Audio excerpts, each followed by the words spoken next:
வணக்கம் உறவுகளே, நான் உங்கள் ஜமுனா. நீங்க எப்படி இருக்கிறீர்கள்? என்னுடைய காணொலியை முதலாக பார்ப்பவர்கள் இருந்தால் சப்ஸ்கிரைப் பண்ணி லைக் பண்ணி பெல் பட்டனை அழுத்தவும். நான் இன்னைக்கு ஒரு புதிய வீடியோவில் அந்த புதிய தகவலோட உங்கள்கிட்ட வந்திருக்கிறேன். இன்னைக்கு என்ன தகவல்னு சொல்லி சொன்னால், இன்றைக்கு பொருட்களோட விலை அதிகரிச்சு கொண்டே போய் கொண்டிருக்குது. நாங்கள் உண்மையிலேயே ஒரு உடுப்பு ஒரு வீட்டுக்கு தேவையான திங்ஸ் வாங்கவே இல்லை. அதெல்லாம் இப்போ 2 வருஷத்துக்கு முன்னுக்கு 10 ரூபா வித்த சுமார் ஹக்கியாவில் வித்த 10 ரூபா போத்தில் இப்போ 12 ரூபாய் ஆகிட்டுது, 10 ரூபா 12 ரூபாய் ஆகிட்டுது. அப்போ எவ்வளோ டபுள் விலைக்கு டபுள் விலை 4 மடங்கால கூடி இருக்கிறதால உண்மையிலே பொருட்களை வாங்க சுற்றியான கஷ்டமாக இருக்குது. இப்போ நாங்கள் வாங்கின பொருட்களை எப்படி பாதுகாக்கலாம்? உண்மையிலேயே ஒரு போத்தில் ஒன்று முடிஞ்சுதுன்னு சொன்னால், இல்லாட்டி ஒரு நாங்கள் அதுக்குள்ளே போட்ட திங்ஸ் எல்லாம் முடிஞ்சுதோ அதை நாங்கள் கழுவி பத்திரப்படுத்தி ஒரு பெட்டிக்கை போட்டு வச்சுருக்கணும். திருப்பி தேவைன்னு சொன்னால் எடுக்கலாம். கடைசிலையும் காபேஜ்னு சொல்லி எரிஞ்சிடாதீங்க. எரிஞ்சால் திருப்பி வாங்குறதுக்கு நிறைய காசு வேணும். எல்லாத்தையுமே கீப் பண்ணி கவனமாக வச்சுருக்கோம். இனி இல்லைன்னா உடஞ்சதை நொறுங்கினதை எறியலாம், கிழிஞ்சதெல்லாம் எறியலாம். இப்போ நான் என்ன செய்யறேன்டா, உண்மையில இப்போவும் இப்போ உடுப்போலும் வந்து அதே மாதிரி தான். இப்போ தொமியில பேயில நல்ல கடையில் நல்ல உடுப்போல் வாங்குறேன்னு சொல்லிச்சுன்னா முதல் 30 ரூபா 34 ரூபா. அதே எங்களுக்கு பெரிய காசை தானே தரும். 3 வருஷத்துக்கு முன்னுக்கு 34 ரூபா விற்று டிஷர்ட்டுகள், ஸ்வெட்டர்கள், ஃபுல்லோவர்கள் எல்லாம் இப்போ வந்து 100 சொச்சத்தை தாண்டிட்டுது. 100 சொச்சத்தை தாண்டிட்டுது. 100 சொச்சத்தை தாண்டினா எப்படி எங்களால் வேண்டலாம்? இப்போ சாதாரணமாக பேசிக் சேலரியில் வேலை செய்கிறாக்கள் 1 டே சேலரிக்கே 100 சொச்சம் தான், 100 ரூபா 110 ரூபா தான். இப்போ அப்படி இருக்கீங்க ஒரு சட்டை 100 ரூபாய்க்கு வேண்டி போடுறோம்டா சிட்டியான கஷ்டம். இப்போ நாங்கள் இப்போவும் நான் எல்லாம் எந்த ஃப்ரெண்ட்ஸுக்கு சொல்கிறேன் என்னென்னா, கவனமாக வேண்டி வச்சுக்கிற உடுப்புகள் எல்லாத்தையும் கவனமாக அந்த டைமுக்கு ஏற்ற மாதிரி பாவிச்சோமோ அதை திருப்பி அயன் பண்ணி திருப்பி இங்கே என்ன பிரச்சனைனா, கனடாவில் என்ன பிரச்சனைனா, ஒவ்வொரு சீசனுக்கு சீசன் உடுப்பு வேண்டும். அது ஒரு பெரிய பிரச்சனையாக இருக்குது. சீசன் சொல்லினா இந்த வெதர் 4 சீசன் இருக்குது. குறைஞ்சது 2 சீசன், வின்டர் சம்மர் இதுதான் மெயினாக இருக்குது. மற்ற ஸ்ப்ரிங் ஃபால்ஸ் பரவாயில்ல, அது ரெண்டுமே ஒரு இணைஞ்ச மாதிரி தான் வேணும். அப்போ நாங்கள் விண்டருக்கும் சம்மருக்கும் ஏற்ற மாதிரி எப்படி உடுப்போல் வேண்டலாம்ன்றதை தான் நாங்கள் பார்க்க போகிறோம். அந்த வேலையெல்லாம் சரியான கஷ்டமாக இருக்கும்.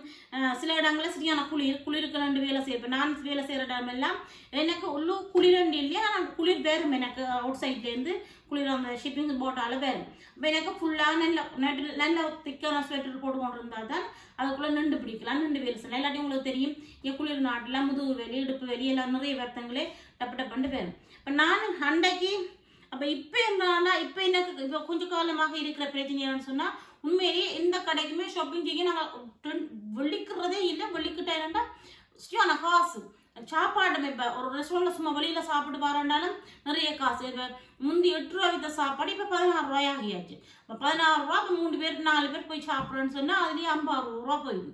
அதை விட உடுப்போல் ஏதாவது சும்மா ஷாப்பிங் பண்ணுற 405 ரூபா போயிடும். இப்போ 405 ரூபா பட்ஜெட்டில் போயிடுச்சுட்டா எப்படியும் எங்களுக்கு சமாளிக்கல.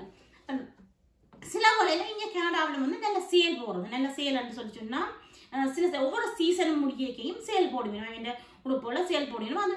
அந்த நேரத்தில் நாங்கள் சும்மா விசிட் பண்ணால் எங்களுக்கு சில வேளையில் சூட்டபிள் லக் பை சான்ஸுக்கு நல்ல திறமான உடுப்போல் உண்மையிலேயே சொல்கிறேன், நல்ல திறமான உடுப்போல் கட்டாயமாக எங்களுக்கு கிடைக்கும். அப்படி நான் சில வேளையில் போன நேரத்தில் இப்போ நான் இந்த கிழமை அந்த எண்ட் ஆஃப் விண்டர் இடத்துல சினோ முடியுது ஒரு ஜனவரி. இப்போ கடைசியில் போன கிழமை நான் போன இடத்துல அவள் பேயில கிச்சன் பேயில என்று கொஞ்சம் 2 நல்ல எனக்கு பிடிச்ச சேலை உடுப்பு மாதிரி நல்ல பிடிச்ச ப்ரைஸில் பிடிச்ச உடுப்புன்றதுன்னு பார்க்க பிடிச்ச ப்ரைஸ் தான் முக்கியம். பிடிச்ச ப்ரைஸில் நான் 2-3 இருக்கு. அங்கால வேறொரு கடைக்கு போக இந்த கடையும் இருந்தது. இந்த கடையிலையும் நல்ல உடுப்பு இருந்தது. அப்போ அதுலேயும் நான் ஒரு 2-3 உடுப்போல பர்ச்சேஸ் பண்ணி ஆல்மோஸ்ட் ஒரு $150 நான் 3 உடுப்பு வேண்டிட்டு தான் சொல்லணும். எனக்கு அது அன்னைக்கு அந்த நாள் எனக்கு ஒரு லக்கி நாள் அந்த மாதிரி. இப்போ பாருங்க, இதில் வந்து ஹெட்சன் பேயில் தான் நான் இது வேண்டினேன். இந்த ஸ்வெட்டர் வந்து நல்ல திக்கங்கள வேலைக்குள்ளே நல்லா போட்டுக்கொண்டு நிற்கக்கூடியதாக இருக்குது. இதுக்குள்ளே நாங்கள் இன்னொரு ஸ்வெட்டரும் போட்டுக்கொண்டு இதையும் போட்டால் நல்லா இருக்கும். இதுகின்ற விலை வந்து நான் 29 ரூபா 96 ஆல்மோஸ்ட் 30 ரூபாய்க்கு தான் நான் இதை வேண்டி இருக்கிறேன். இது இந்த விலை வந்து 59 ரூபா போட்டிருக்கிறேன். ஆனால் இது சேல் ப்ரைஸில் தான் நான் வேண்டினான். இதை சேல் ப்ரைஸில் தான் இந்த ஸ்வெட்டரை நான் வேண்டினான். இது நார்மலாக சில வழியில் போனால் $100 சொல்லுறாங்க. ஏனென்றால் இப்போ இது அந்த விலையை $100 போட்டிருப்பேன். இப்போ விண்டர் முடிகிற பட்டியால் இவர் குறைஞ்ச விலையில இப்போ போட்டிருக்கிறேன். நாங்கள் எடுக்கக்கூடியதாக இருந்துச்சு. அதே மாதிரி இன்னொரு ஸ்வெட்டரும் எடுத்தனா இதுவும் நல்ல இதே மாதிரி போன விண்டருக்குள்ளே போய் எடுத்தனா அது ஏதோ 86 ரூபாய் 100 ரூபாய் கிட்ட தான் வந்தது. ஆனால் இதுவும் எனக்கு 29 ரூபாய்க்கு தான் இந்த ஸ்வெட்டரையும் எடுத்தனா. இப்போ இது நல்ல திக்கான நல்ல தடிப்பனான ஸ்வெட்டர். இது ஒரு ஸ்வெட்டர் எங்களுக்கு காணும், எங்களுக்கு நல்ல குளிர பிடிக்கக்கூடியதாக இருக்கும். அதே மாதிரி மற்றது எடுத்தனா இதுவும் ஒரு லைட் குளிருக்கு போடக்கூடியதாக இருக்கும். இது என்னென்னு சொல்லி சொன்னால் ஃபுல் முக்கா கையோட இதுவும் நல்ல குளிர ஓரளவு குளிர தாங்கக்கூடியதான். ஆனால் லைட் குளிருக்கு நான் கொஞ்சம் இப்போ இன்னும் கொஞ்சம் நாள் பிப்ரவரி முடிய மார்ச் கிட்ட இப்போ எனக்கு உடுப்புகள் போடலாம். மற்றது நான் இப்போ வாங்க இதுவும் 14 ரூபாய், இது 14 ரூபாய்க்கு எடுத்துனேன். ഇതിന്റെ വിലയും 24 രൂപ. இதுவும் 14 ரூபாய்க்கு தான் இது போட்டிருந்தது. அப்போ இதில் நான் செக்ஷன் பையில் இதுதான் அன்றைக்கு போய் ஷாப்பிங் செய்ததுனா இது பார்த்தீங்க தானே. அப்போ இது மேலே நல்ல தரமான உடுப்புகள். இப்போ இது சும்மா நார்மலாக வேண்டுன்னு சொன்னா இது வந்து இது 59 $60 உண்டா 60 60 120 மற்றது 24 40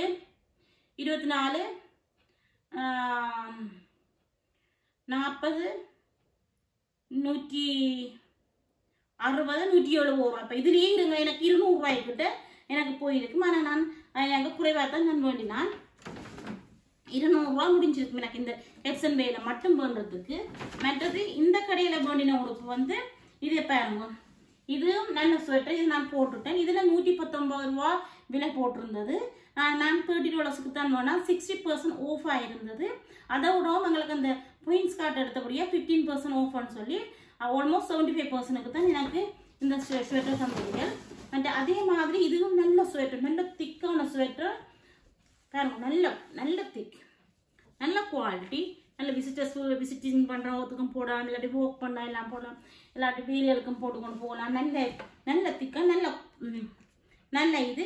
உண்மையிலே நாங்கள் இதை நார்மல் காலங்களில் கொண்ட பொருள்னா 119 ரூபா 120 ரூபா தான் இதில் சொல்லணும். ப்ளஸ் டெக்ஸோட கூடுதலான காசுக்கு தான் இதை வேண்டி வந்திருக்கு. நாங்கள் அன்றைக்கு சேலில் போட்டபடியால் என்ன 30 ரூபாய்க்குன்னு சொன்னால் தான் முடியும் அப்படி பண்ணுறது. ஏன்னா இப்போ 30 ரூபாய்க்கு குறைய நாங்கள் கேட்டால் உண்மையாக நாங்கள் சரி ஒரு மெனஜாட்டி இல்லாத நியாயம் இல்லாத ஒரு மனுஷராக தான் நாங்கள் இருப்போம். ஏன்னு சொன்னால் அப்படி குறைய அப்படி ஒரு உடவுமே ஒரு உடுப்பே இல்லை. இந்த பாருங்க, இது வந்து இந்த இது வந்து சும்மா இது வந்து பெரிய துறாமண்டி இல்லை. இதையே இப்போ 24 ரூபா 30 ரூபாய்க்கு போட்டிருக்கேன்.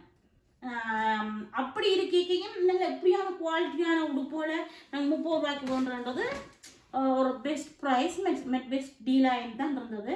அதனால் இதில் நான் இந்த கடையில் 2 வேண்டிட்டு மற்றது கெட்சன் பேலையும் இதில் வேண்டிட்டு இப்போ இதுலேயே 200 ரூபாய்க்குள்ளேயே நாங்கள் இவ்வளோ உடுப்பும் வேண்டக்கூடியதாக இருந்தது. உண்மையிலேயே ஒரு நல்ல பெஸ்ட் டீலாக தான் இருந்தது. நீங்களும் இப்படியான நேரங்களை பார்த்து போனால் உங்களுக்கு பிடிச்சா காசும் இருக்கத்தான் வேணும். காசு இல்லையாண்டு இல்லை, காசும் தேவையான கட்டாயம். காசு இருந்தால் 1க்கு 2 3 அப்படி மலிவான ப்ரைஸ் சேல் போடையும் நல்ல உடுப்புகளாக பார்த்து வேண்டுங்கோ. வேண்டிங்கன்னா இந்த இப்போ இது இப்போ 30 ரூபான்னு நாங்கள் சொல்கிறோம். இந்த விண்டருக்கு கண்டிப்பாக நீங்கள் அடுத்த விண்டருக்கு அப்படி ஏதோ சேல் போட்டாலும் கூட 45-50 ரூபாய்க்குறைய வேண்டியலாது. இப்போ அதையெல்லாம் அப்படித்தான் இந்த எல்லாத்தையும் மடித்து வச்சுட்டு அடுத்த வருஷத்துக்கு ஒரு விலை கூட்டி ஒரு 10 ரூபாய் 20 ரூபா விலை கூட்டி பிறகு சேல்னு சொல்லி இப்போ அதில் ஒரு 70% 60% சேல் இன்றைக்கு. இப்போ இன்றைக்கு 119 ரூபாய் சாமான் 70 ரூபாய்க்கு 30 ரூபாய்க்கு அந்த மாதிரி அடுத்த வருஷம் 140 ரூபா 145 ரூபா போட்டு அதுலேயே ஒரு சேல் போட்டு அதுலேயே ஒரு ப்ரைஸ் போட்டு இப்போ 45 ரூபாய்க்கு தான் வேண்ட வேண்டியும் வேறும். ஆனால் அதுக்குன்னு அதுக்காக கடன் பட்டு வேண்டியது இருந்தால் காசு இருந்தால் 1 2 வேண்டி வச்சுருக்குறது எந்த தப்பும் இல்லை. இதுதான் என் விண்டர் முடியுது, விண்டர் சீசன் முடியுது. இந்த லாஸ்ட் வீக் போய் நான் ஷாப்பிங் செய்கிறது அதை உங்களுக்கு பகிர்ந்து கொள்ளலாமன்னு இருக்கிறேன். மற்றது உடுப்புக்கள்னு சொன்னால் என்ன பொருட்கள்னு சொல்லி சொன்னாலும் உண்மையிலேயே சரியாக கீப்பப் பண்ணுங்க. ஏன்னா டபுள் விலை அவ்வளோ காசு கொடுத்து எந்த பொருட்களையுமே வேண்டியலாது. ஈவன் ஒரு ஷூ கூட நான் சொல்கிறேன், ஷூ கூட முதல் 75 ரூபா வித்த ஷூ இப்போ 120 ரூபா 140 ரூபா சும்மா ஒரு வேலைக்கு போடுற ஷூ.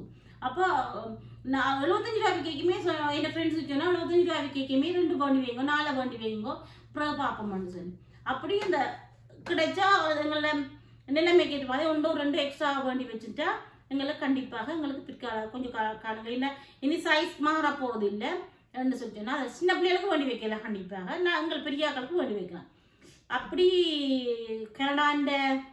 கனடான்னு மட்டும் இல்லை உலக நாடுகள் அளவிலேயே பொருட்கள் விலை சிறமாரியாக ஏறிக்கொண்டு போகுது அந்த வேகத்துக்கு எங்களாலே ஓடியலாமல் கிடக்குது பார்ப்போம் ஜெயிப்போம் தனி வானம் ஓகே குட் இந்த வீடியோ உங்களுக்கு பிடிச்சிருந்தா லைக் பண்ணி சப்ஸ்கிரைப் பண்ணி உங்கள் நண்பர்களுக்கு ஷேர் பண்ணி விடாமல் மீண்டும் இப்படி ஒரு நல்ல வீடியோவில் உங்களை சந்திக்கும் முறை வணக்கம் கூறி நன்றி கூறி விடைபெறுவது உங்கள் அன்பு ஜான்.